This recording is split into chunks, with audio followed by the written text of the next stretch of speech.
Usapang totoo, walang preno. You under Vlogcaster, real talk lang, walang plastikan. Magandang araw mga ka-Wonder, welcome back sa ating YouTube channel, Wonder Vlogcaster po. Magandang gabi sa inyo lahat. Kalat ang balita ngayon mga ka-Wonder, nasa araw ng June 12, yan po ay ang ating sinasagawa o yung ating ginugunita taon-taon itong yung araw ng kalayaan o yung Independence Day. So sa araw na yan, magiging busy of course ang gobyerno, ang mga organizations na magsagawa ng kanilang mga programa. At sa araw na yan, mga ka-Wonder, nandyan din po tayo. Tayo po napasama. Meron po tayong slot na nai-reserve para sa atin para dumalo sa June 12 dyan sa Luneta. At sinasabi nga na dadalo o darating ang ating Pangulong Marcos. Kaya dyan, baka dyan na po tayo kumuha ng ating pong mga cover, ng ating pong i-update sa inyo sa araw na yan. At maraming tao yan, malamang of course, dyan sa Luneta. Pero mga ka-Wonder, ang concern ay itong Malacanang. Dahil mga ka-Wonder, kumakalat na ito raw Malacanang ay lulusubin. Lulusubin ng mga pangkat, mga DDS. May nabanggit mga ka-Wonder, ayon dito sa report ni Mon Tulfo, na sabi niya na ito raw Malacanang ay lulusubin. Sabi rito, the Philippine National Police has received intelligence reports of planned attack on the palace to be led by religious sect. Religious sect, Walang magawa na yata itong mga sekta na to. Parang hindi na religion mga ka-Wonder nakikita dyan. Kaya mag-iingat kayo mga ka-Wonder sa mga relihiyon na nangunguna at nakikipag-participate pa sa kaguluhan, yan ay kultong relihiyon. Kasi hindi naman yan dapat atupagin nila na sinasabi nga na hindi sila. Kaya nga hiwalay ang state sa sa church. Para sa gayon, malaman ng tao yung kaibahan ng kanila pong status. Wala na nga silang tax Wala, ano pa, considered sila mga ka-Wonder na special. Bakit sila nakikialam? Dahil nakalagay mga ka-Wonder, the separation of the state and the church, talagang sinasabi roon na exclusive ang simbahan. Dahil ito po ay isang relihiyon at ito po ay nakapatuon patungkol mo especially sa spiritual and moral ng tao, hindi political. Hindi dapat nakikialam yan sa mga ganyan. Pero sinabi rito, sabi ni Tulfo, according to my Tweety Bird, the conference tackled the defense of Malacanang. Kasi nagpatawag nga mga ka-Wonder dyan sa Malacanang na nagpa-meeting nga. Pero ipinabulaanan niya ni Nartates na hindi raw ito yung meeting para dyan. Ito raw yung yung regular meeting kung saan pinapatawag yung mga leaders, mga ganun. Kasama si Senator John Vic. Dagdag pa ni Tulfo mga ka-Wonder, may Tweety Bird who attended the meeting. So yung Tweety Bird niya pala umattend dun sa meeting.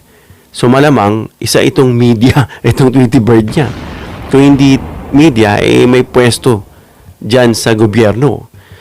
Sabi, umattend daw sa Camp Crame, says the agenda was the plan to storm Malacanang by pro-Sara groups on June 12 to coincide with the Independence Day. Ito na yung sinasabi nga ni Madriaga na there will be social unrest. Yan ang gagawin nila. Lalo-lalo na mga ka-Wonder, na talagang inagaw nga nila dito sa Kongreso yung kapangyarihan at good thing na bawi. At talagang hindi matanggap ni Cayetano at kung ano nang pinagpo-post niya na natatawa, parang may sinasabi siya kay Win Gatchalian na yung 12 daw ay hindi yan majority. Well, siya lang mag-isa, magamat ganyan talagang ugali style niya way back to sa Congress, and eventually na-relinquish niya rin kaya nagtatawanan yung mga tao. Eventually, he will also relinquish that. Pero sabi niya nga, he will give them a hell of a fight. Kumbaga, pahihirapan muna niya. Ganun lang gagawin. Pero hindi niya alam na pwede silang kasuhan na itong sa ginagawa nilang Blue Ribbon meeting-meetingan dyan na hindi nga official at wala nga minutes dahil yung mga staff ay pinauwi mga ka-Wonder. At nire-recognize nga ng Malacanang ng Kongreso even ng IBP at ng mga professors ng law ng mga malalaking universities, itong pagkakabagong set ng mga committees diyan sa Senado sa pamumuno ni Senator Wing Gatchalian na president ng pro temp, no, na itong ang sinasabi ni Cayetano na hindi raw alam ni Gatchalian na ang 12 pinapaniwala niya lang yung sarili niya. Halos lahat siguro out of 100%.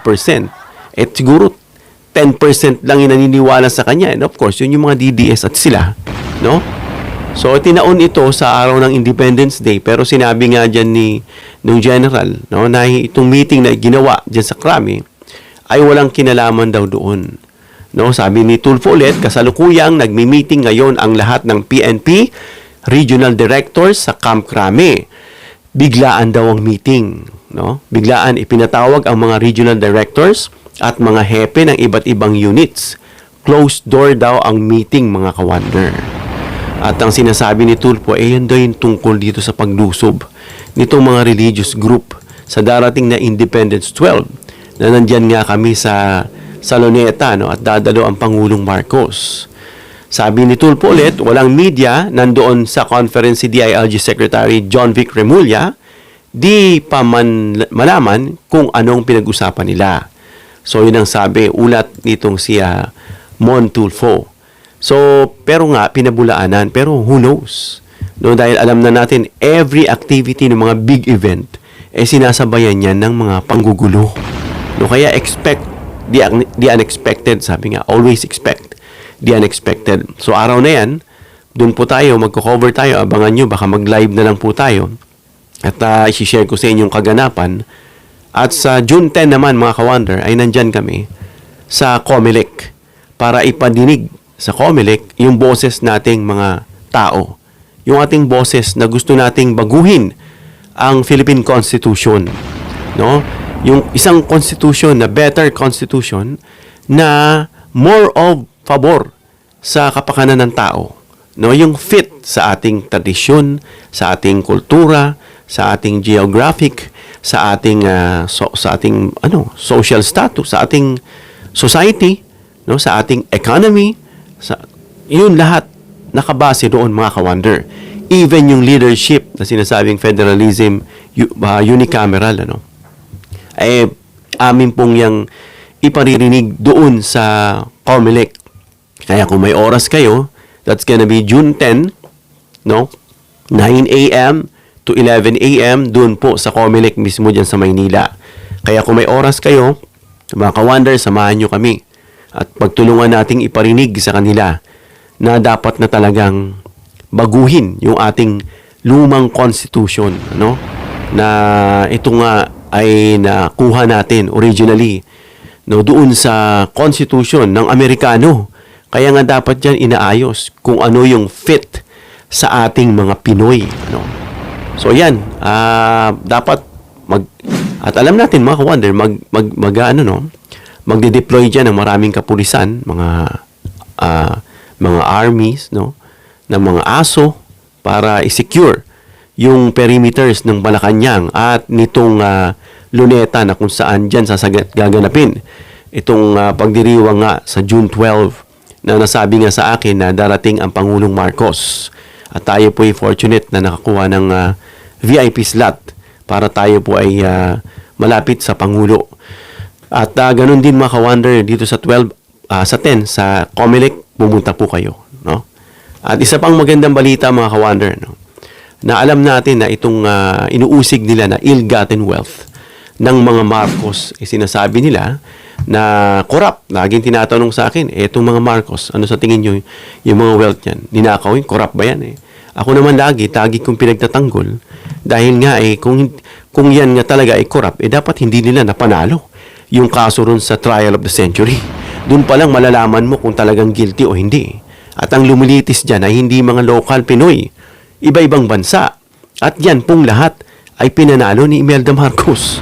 Kaya sasabihin natin corrupt, makasabi tayo ng corrupt, doon nga internationally na ipagtanggol, hindi nga guilty. Ang ngayon, may good news na naman. Dahil yung natitirang kaso, kaya kung titignan nyo pa nga, mga kawander, etong SALN ni PBBM na lumalaki ng lumalaki. Ngayon tinatanong, galing daw sa maleta yan, sabi ng mga walang alam. Yung mga ini-inject lang na mga walang alam. No, na oo lang, kung anong pinifeed sa kanila, yun lang. No? Sinasabi nila galing sa maleta yan.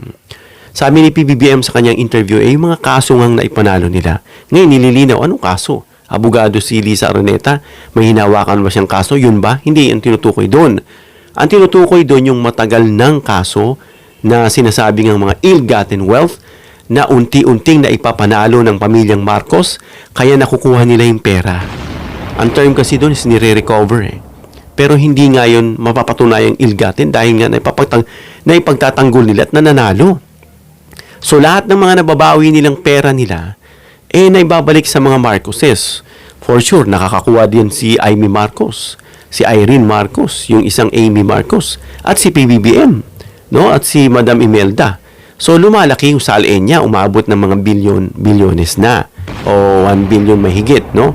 So yan ang dahilan. At ngayon, may balita dito sa Sandigan Bayan na idinismiss nga yung ill-gotten wealth case against saan? Sa Marcos family, no? Sino ang nag-dismiss? Itong criminal court, Sandigan Bayan. Dinismiss yung remaining, ibig sabihin yung mga natitira. Marami kasi yan nililitis mga ka-wonder Hindi lahat isang buhusan. Kung naipanalo nila to, lahat ba yun? Hindi. Ito lang portion na to. So ilalaban pa nila yung iba.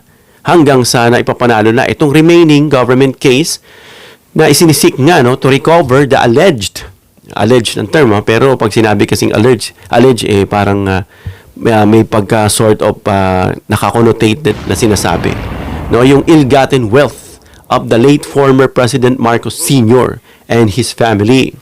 So in the ruling ng Sandigan Bayan mga ka-wonder, itong sinasabing anti-graft court na ninote nga na itong Presidential Commission na binuo sa panahon ni Cory na Presidential Commission on Good Government, yung PCGG, na siyang tinatanong nga, if I'm not mistaken, tinatanong ni Chis, nasaan na yung pera na pinagkuhanan dun sa Marcos Wealth na naidala rito sa PCGG. Wala nga liquidation. Saan napunta? Mukhang minagic hocus-pocus na naman daw. May nabalita tayo na parang yung ginamit daw sa agrikultura na parang fertilizer, nung tinignan, tubig daw yung laman. Yan po yung kumakalat na balita. Not sure kung gaano ka-credible yan. But still, tinatanong itong PCGG, nasaan yung pera ng mga Marcos na kinuha? No? Ito yung binuo sa panahon ni Cory, itong Presidential Commission on Good Government, na wala ngang further evidence, wala nang karagdagang ebidensya pa, mas mabigat pa, para maipresenta nila na mas mapatunayan na talagang guilty ang pamilyang Marcos sa ill-gotten case nila, itong graft, plunder, kung ano pa pinampan nila dyan, na most of the properties nga na na-involved dito sa allegation, na-recover na sa mga separate cases. At yun ang sinasabi ni PBBM, na-recover, na ipanalo, kaya na idagdag na sa kanyang SALN. At yun daw ang pinakakumpletong SALN na isinabmit sa lahat ng mga senators, yung kay PBBM. Kaya yan, mga ka-wonder, good news yan. At tayo mga nagbibintang dyan, lalo na sa mga history na sinira ang Marcos, thank God, nakabalik sila sa pwesto at nalilinawan ng lahat. At yan, sila po ay successful at may dadagdag na naman dyan sa SALN ni PBBM. At patituring yun talagang magnanakaw pa ba ang Marcos? Isipin natin, laging ginagamit nila yan para isa lang purpose, pababain si Pangulong Marcos, paupuin yung poon. Yung poon na hindi naman qualified. Kapritsyo na lang, parang ganun ang nakikita ng tao. Basta, makaupo ako. Yan, kumbaga, kapritsyo na lang na ibinibigay nito mga blind followers. Na talagang pag na-feed mo ng wrong information, tinatanggap. Pasalamat tayo dun sa mga iba na matalas ang isip at naiintindihan nila. Kaya yan mga ka-wonder, abangan natin yung June 12 na yan. Nandun pa naman kami sa Luneta, pero sa Malacanang daw lulusob. Of course, bantay sarado yan. At itong good news na napanalo na naman ng Marcos ang tinasawag na ill-gotten nila dyan sa Sandigan Bayan. Hanggang dito lang tayo mga ka-wonder. Comment down below your opinion para mabasa at mareaksyonan. Please give me a thumbs up if you like this video para ma-share ni YouTube sa iba pang viewers. Please share this video para malaman nila na may banta na lulusubin daw ng religious group itong Malacanang. At naipanalo na ang mga remaining cases ng mga Marcos dyan sa Sandigan Bayan. Don't forget to subscribe, hit the notification bell icon and choose all bilang suporta sa aming mga content creators. Hanggang sa muli mga ka-wonder.